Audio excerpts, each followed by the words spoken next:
பிரான்சில் போக்குவரத்து விதிமுறைகளை மீறி முன்னெடுக்கப்பட்ட திருமண நிகழ்வொன்று நிறுத்தப்பட்ட சம்பவம் பதிவாகியுள்ளது. கடந்த சனிக்கிழமை மான்பெலியே நகரில் இந்த சம்பவம் இடம்பெற்ற நிலையில் அந்த பகுதி மேயர் திருமணத்தை ரத்து செய்துள்ளார். வீதிகளில் ஆபத்தான முறையில் வாகனங்களை ஓட்டியது இதற்கு முக்கிய காரணமாகும். திருமண ஊர்வலத்தின் போது ஆபத்தான சாகசங்களில் ஈடுபட்டது, பொது போக்குவரத்திற்கு இடையூறு விளைவித்தது மற்றும் பிறரின் உயிருக்கு ஆபத்தை ஏற்படுத்தியது போன்ற காரணங்களுக்காக இந்த நடவடிக்கை எடுக்கப்பட்டதாக மேயர் தெரிவித்தார். சம்பவத்துக்கு 2 நாட்களுக்கு முன்பே போக்குவரத்து விதிகளை மதிக்க வேண்டும் என்றும், மீறினால் திருமணங்கள் ரத்து செய்யப்படும் எனவும் போலீசார் மற்றும் மேயர் தரப்பில் கடும் எச்சரிக்கை விடுக்கப்பட்டது. அந்த எச்சரிக்கையை மீறியதால் இந்த தண்டனை வழங்கப்பட்டது. விதிமீறல்களில் ஈடுபட்டவர்கள் வீடியோ கண்காணிப்பு மூலம் கண்டறியப்பட்டு அவர்களுக்கு அபராதம் விதிக்கப்பட்டுள்ளது.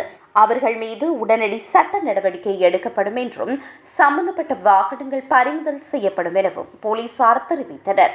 மான்பெலியே மேயர் இதுபோன்ற கடுமையான முடிவை எடுப்பது இது முதல் முறை அல்ல.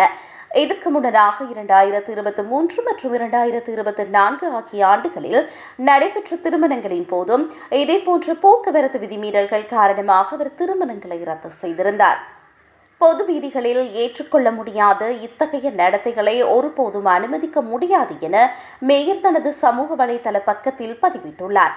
சட்டத்தையும் பொதுமக்களின் பாதுகாப்பையும் நிலைநாட்ட இந்த நடவடிக்கை அவசியம் எனவும் அவர் வலியுறுத்தியுள்ளார்.